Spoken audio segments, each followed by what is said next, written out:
transfer in this election, that the enlisted people will bond with their families will, their friends will.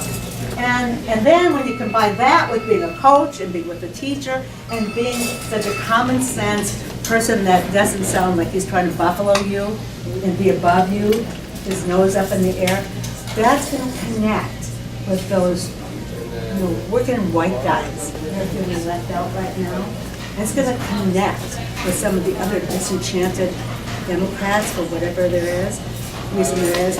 And then when you combine, Jim with Peggy, those two alone, individually, are fantastic. So when you see them together, they're gonna wow everybody. There's no way they can lose. So let's give a hand for Chris Paul. Yeah, great. Well, thank you to Nancy. And she might have been supporting me before Gwen, because Gwen knew me better, but I don't know if that's the reason. And well, we are grateful you came out, and I know why you come. You come because you love your state, and you come because you know electoral politics is how we build strong communities, and you come because you're optimistic. Even in troubling times, you're here in the morning to talk about how we can make our communities better, how we can make the state fair, and how we can move towards that more perfect union. And for that, that's what inspires me. I'm Tim Walz. I'm a school teacher at Mankato West. I taught geography there. Took my first teaching job at Wolf Creek Elementary on Pine Ridge Reservation, and then got the opportunity to be the part of the first group of American high school teachers to teach in a Chinese high school. I spent some time there.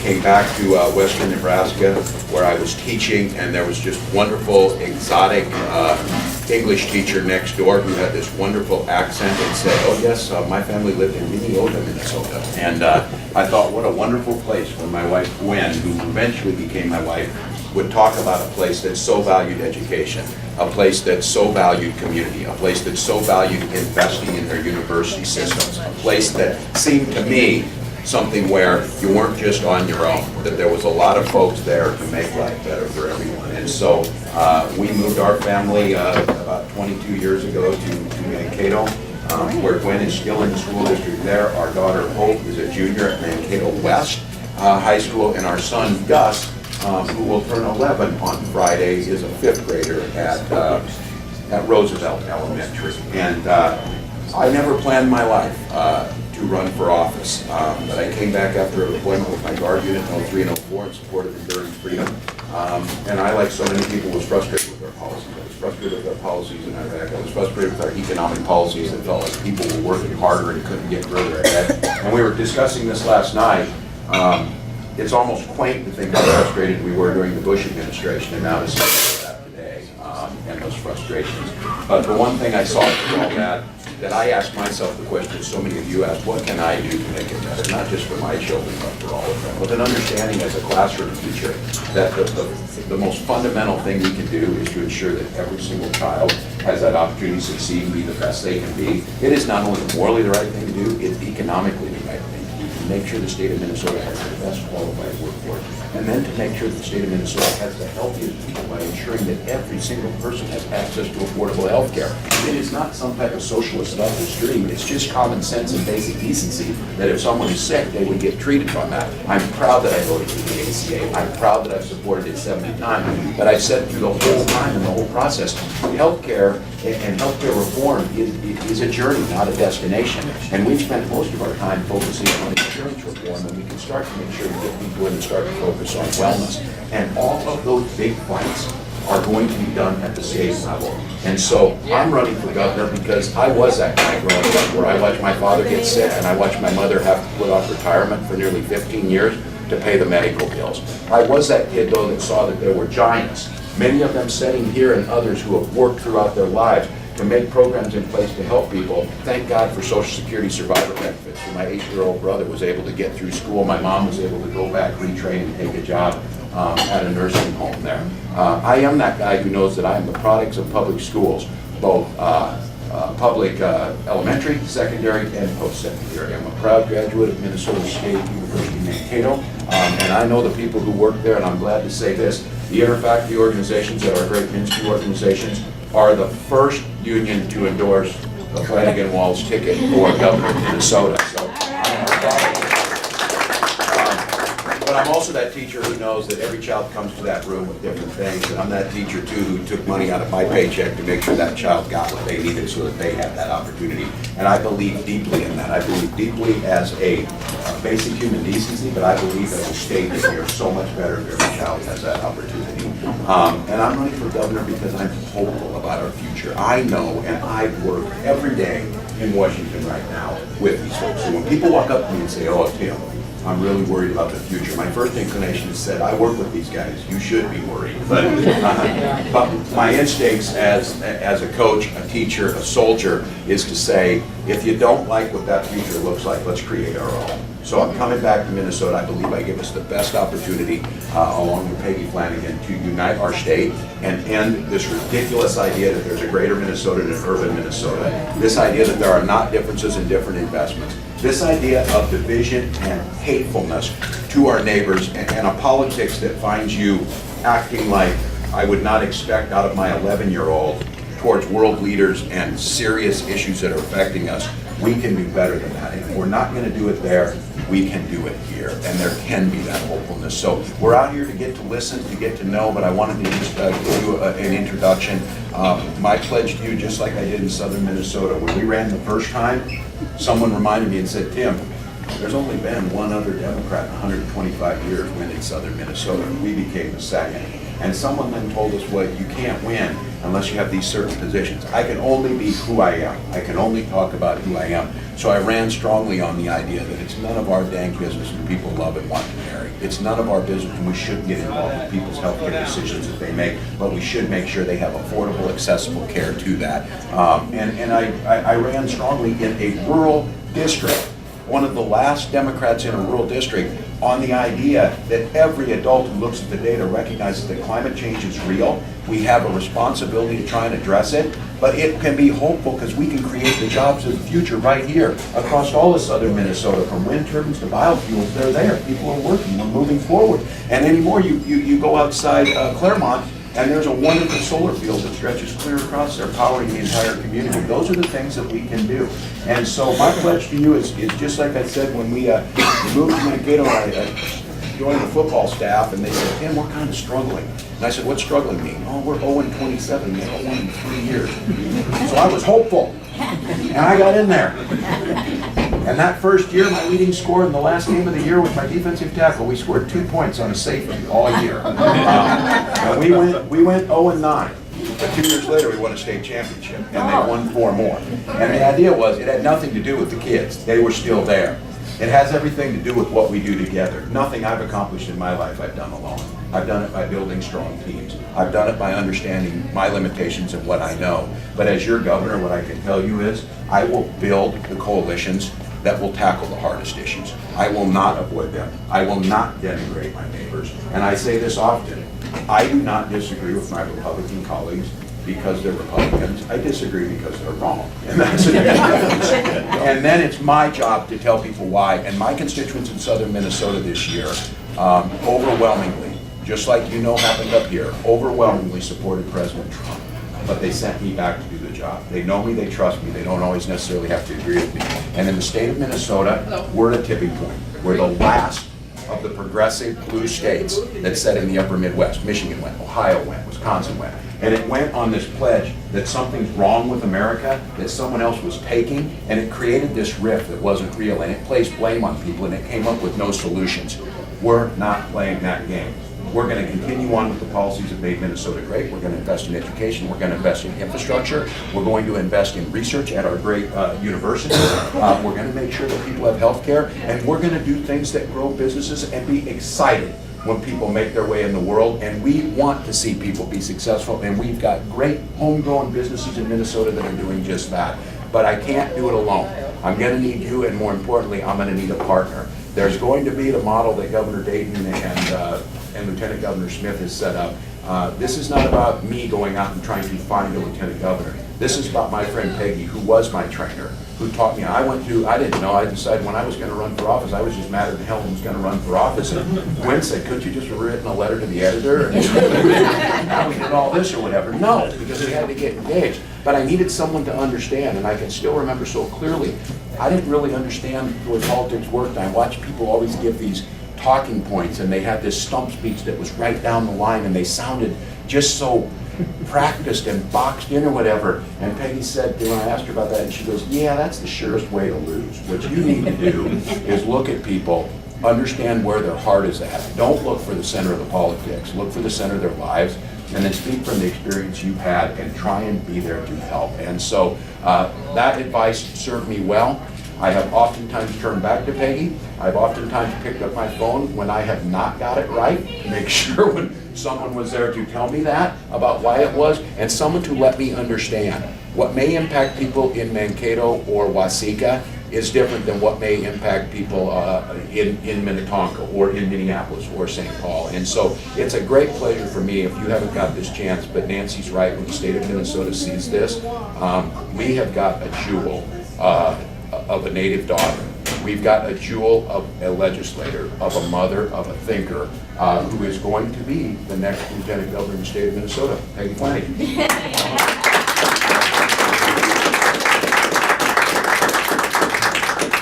Training paid off, huh? Yeah, that's great. So I'm Peggy Flanagan, and I represent District 46A. So if you haven't memorized all of the districts across the state, that is St. Louis Park, Golden Valley, Plymouth, and Medicine Lake.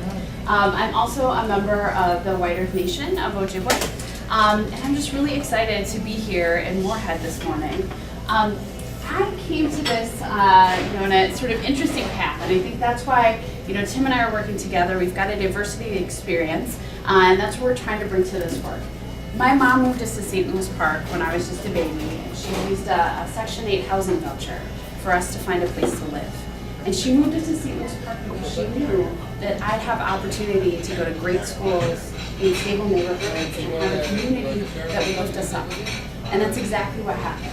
So there's programs that were available for my family, like the Child Care Assistance Program, food stamps, Section 8, and those programs in our community were there when we needed them. And they lifted our family out of poverty so that now I can pay that back. And my story is kind of the story of Minnesota, where when people are hurting, when they're in trouble, we step up and we help them out. And then I can pay that forward. And so, that's part of the reason why I'm on this ticket, is because I think Tim sees that too. When people are hurting or in trouble, he steps up. And that's why we're here. So I'm the mom of a 4.5-year-old little girl named Siobhan, who basically stole the show when we kicked it off in Minneapolis. So, the one reason I'm glad she's not here is because you actually listen to me instead of this cute person who's running around. I'm also doing this, I'm doing this for her. And I see this work really through the lens of being a parent. And it's not lost on me that there are a lot of good people who are running in this race. A lot of people who I am dear friends with. But for me, I couldn't pass up the opportunity to have access in a way that we've never had access before. For low-income folks, for people who may feel like they're on the margins, for people of color, for indigenous folks, to have a seat at the table. And I want to be able to look at Siobhan in the face and say that Mommy did everything she could to make sure that you have the opportunity to be what you want to be. And right now, when I ask you that is a mommy is the first thing she wants to be, which makes me feel pretty good, because that means I might be doing something right. She wants to be a teacher, a doctor, a police officer, and a zookeeper. And hopefully, after this run, she also will say lieutenant governor or governor can also be on that list. And like Tim said, we've known each other for a long time, and to be honest, he didn't really need that much training, right? He came into Camp Wellstone, and we, the trainers sort of gathered in the back, and we're like, who is this guy? Right? Who is this guy? Who cares so passionately about the issues, who's got so much energy. And now I'm proud to say this guy is the real deal. You can trust him. He's a good man. He's authentic.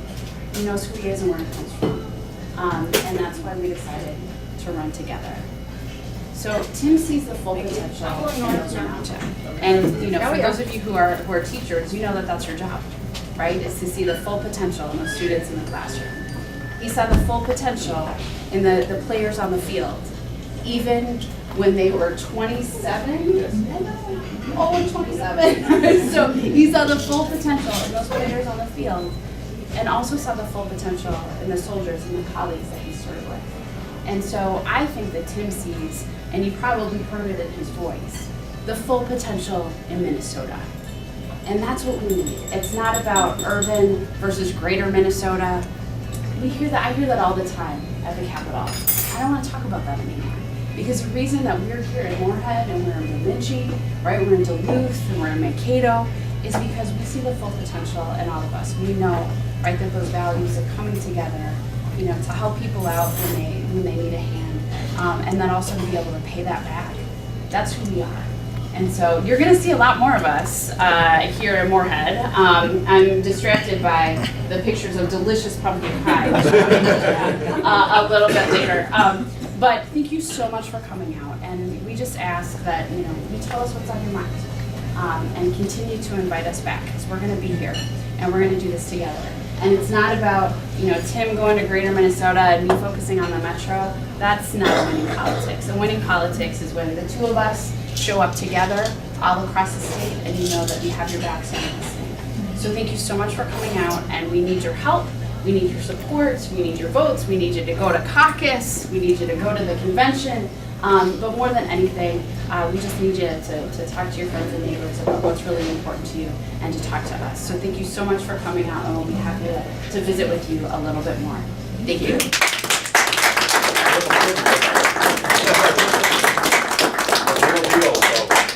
Thank you all. We will be back a lot. If we're not, you'll know that's an issue, but we will be. We're here, we're working hard, we're traveling, we have the energy, and I think Gwen mentioned it.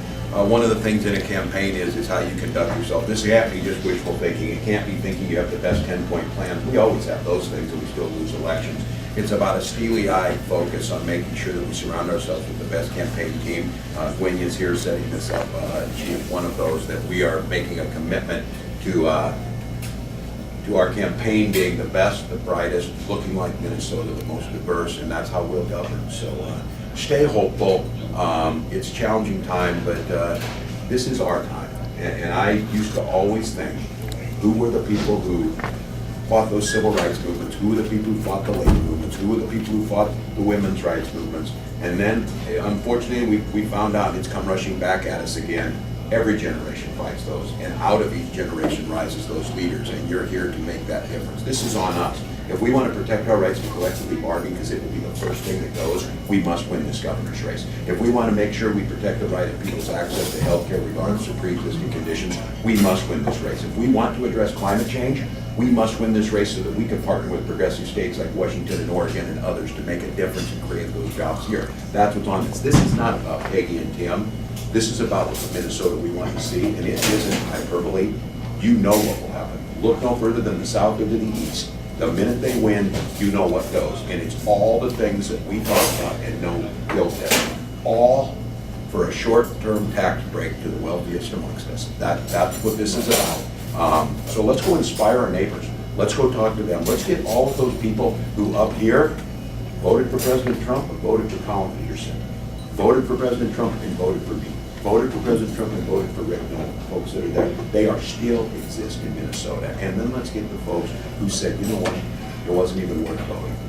It wasn't even worth going out. Let's make sure that they feel like they're part of this system. And not just to vote, but they've got the seat at the table to talk about. And I'll just leave you with this. If you need anything else to inspire you, I ended last Sunday night, there was a trade group in town. We were out at Fort Snelling, and historic Fort Snelling, and they had historians dressed up in the historical piece talking about Minnesota's history from its founding in Fort Snelling. And they ended with the Indian Agency.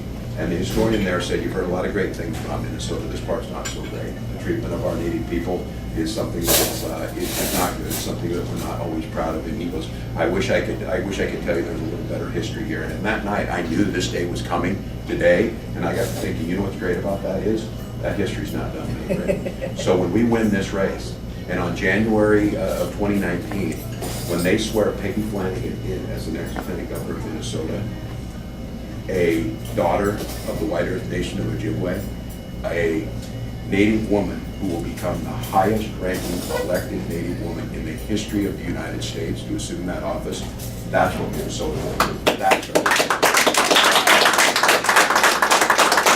Thank you all. Thanks for being here. We're headed to St. Cloud, so thanks so much.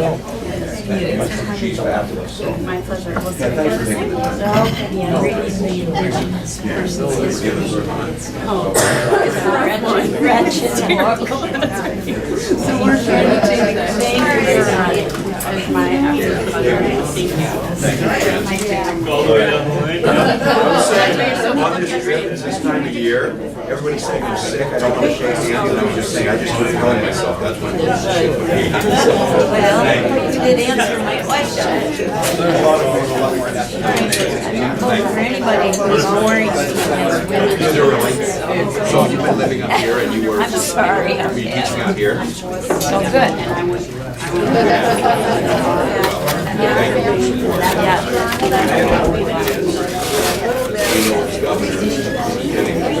Biggest thing about being a and we made it very clear.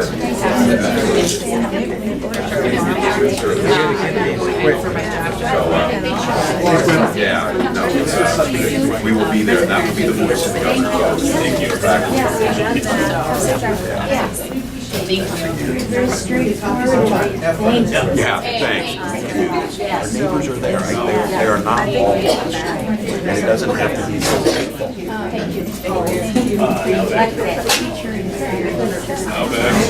It's a noble profession without having. Yeah, they're not gonna be able to get This is a very personal.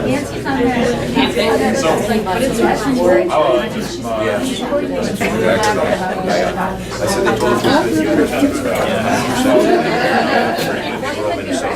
down there in the district, so it's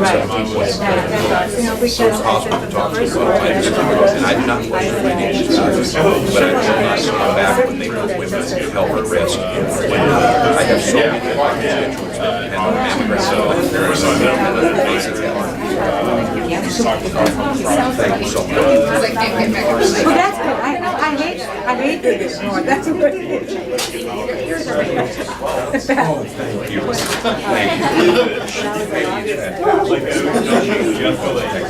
Help us win this thing. We'll win it.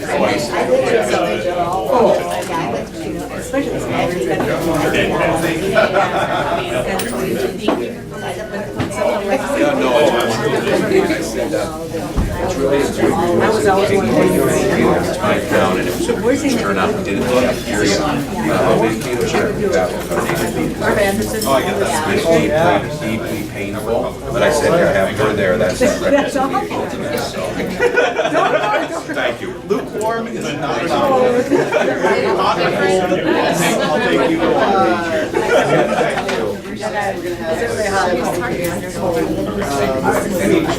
Thank you. Any other thoughts on this?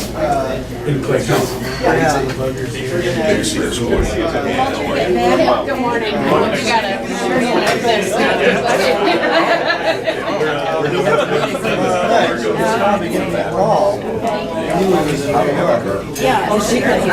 I've known her Just the energy. all those things. He was chasing UAVs. Yeah, okay. The big ones. Yeah, oh, Lord. All right. Big ones. Oh, yeah. Thank you very much. Why? Well, that's not a Thank you. Thank you. Really appreciate it. Do you have a jacket? Oh, that's good.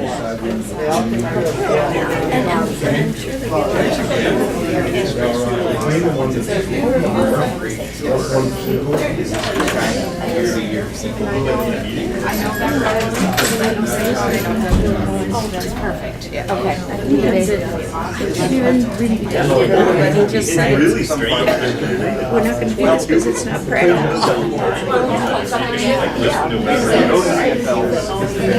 I don't know. Yes. No, right, if there isn't on the other side. All right, ideology doesn't necessarily match the party. Yeah, well, I think, it's amazing. I've done See you at the caucus. and you say it in the right tone. And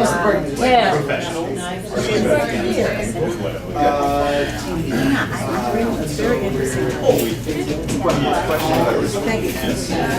When I need to. Well, actually, I just, there's a. Yeah, give me some, I'm just dying, and I've been here almost 3 hours. But I think it's some of that, and there was a lot of people. Right. There were a lot of people. We know better.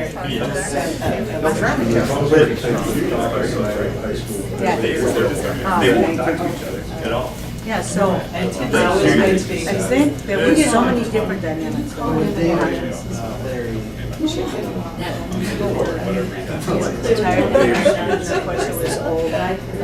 I can have conversations. Good. Yeah, like I, It's been an interesting thing to find out walking in and trying to. So what counties are there? There was no protest. I live in a really Republican district. I had 7 years. Next up I'm is 70 years. and then Well, 70 years. But I'm 70. Good to see you. I've been good. I just got over the plant last week and. Are you very healthy? Yeah, I had a triple digit fever for 3 days.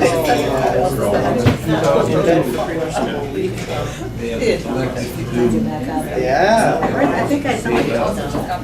Yeah. Anyway, but yeah, fun talking to you. Yeah, we'll see what happens this year. It's gonna be interesting. Have